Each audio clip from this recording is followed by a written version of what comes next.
Hi, my name is Jamie Kroft, and I am an obstetrician and minimally invasive gynecologic surgeon at Sunnybrook Health Sciences Centre in Toronto, Ontario.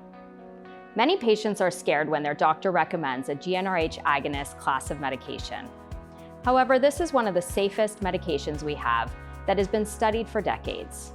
I will explain to you how they work and why they are used. GnRH agonists work by shutting off the menstrual cycle and therefore shutting off the production of estrogen. So without estrogen, the lining inside the uterus can't thicken, and therefore there is nothing to shed, so menstruation stops. I usually describe the process as one where the medication causes a patient to enter a temporary menopause. The important take-home is that it's temporary and completely reversible when the medication is stopped. Estrogen is the hormone that drives certain things like endometriosis and fibroids, so when it's shut down, these diseases also improve. Your doctor may prescribe a GnRH agonist to stop your period for one of many reasons. It can be used in the treatment of pelvic pain from endometriosis or to try to stop heavy menstrual bleeding that causes anemia. It can also be used to shrink fibroids. Sometimes the medication is prescribed before undergoing surgery, either to correct anemia or to shrink fibroids to help make a minimally invasive surgical approach possible. There are different types of GnRH agonists that may be prescribed. The two most commonly prescribed in Canada are Lupron and Zoladex. Lupron is an injection that is administered into a muscle that can be given either as a monthly injection or as an injection once every 3 months. Typically, it can be administered in the thigh, arm, or buttock. Zoladex is a needle that goes in the fat under the skin in the belly. There is also a 1-month and 3-month option. A nurse, doctor, or pharmacist may be able to give either of these medications. These medications can be administered at any time during the menstrual cycle, but the important thing is to make sure you're not pregnant, since that would be a contraindication. For that reason, the product monograph recommends administration during menstruation.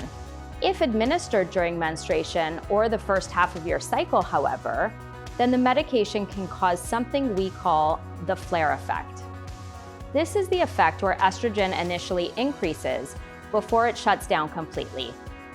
This happens because the medicine takes time to turn off estrogen completely. During the flare effect, symptoms can actually worsen for a short period of time before they improve. To decrease the flare effect, the medicine can be given in the second half of the cycle.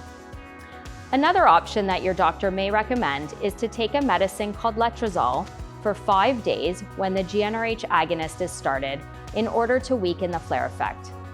Letrozole is a medicine called an aromatase inhibitor that can be given if the GnRH agonist has to be administered in the first half of the menstrual cycle. It usually takes just over 1 cycle for the period to stop completely, and then the chance of the period stopping is over 95% by around 5 weeks after starting the medication. This can have benefits for patients who have very heavy menstrual bleeding, severe pain from endometriosis, or large fibroids, which can shrink when a GnRH agonist is used. Because GnRH agonists work by making a patient temporarily menopausal, it can also have unwanted side effects. It can cause all of the miserable effects of menopause, such as hot flashes, vaginal dryness, headaches, sleep disturbance, mood effects, which are the more common side effects that can occur. I always say that if you read about GnRH agonists online, you will find a lot of information from patients about how bad their side effects are. But that's because we know that it causes patients to enter menopause, and menopause is not fun.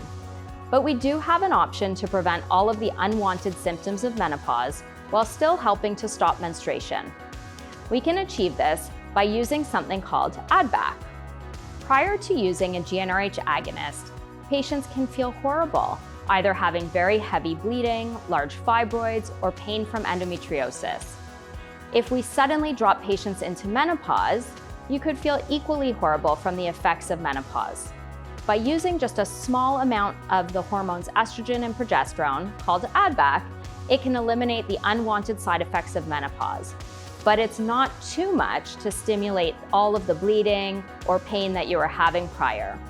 There are different types of ADVAC that can be used, which your doctor will prescribe, either a progesterone alone that has estrogenic effects, or a combined estrogen and progesterone that can be taken orally or sometimes via other routes. Without ADVAC, after 6 months of use, GnRH agonists can cause a decrease in bone mineral density. But if you use ADVAC, it will protect the bones and not cause this decrease. There are only small long-term studies on the use of GnRH agonists and the effect on bone health. It appears that ADVAC can be protective over the long term, but given the limited data, I always recommend to take calcium and vitamin D supplements, and your doctor may order bone density testing if you are planning on taking GnRH agonists long term. I usually recommend starting with a 1-month dose to make sure the medication is tolerable for you while taking the ADVAC to help alleviate side effects. Then you can switch to the 3-month dose if you would like to make it easier. I jokingly tell all of my patients that if you hate the medication, I'd rather you only hate me for 1 month instead of 3 months. The medication is completely reversible after you stop it, and there are no long-term negative effects on fertility.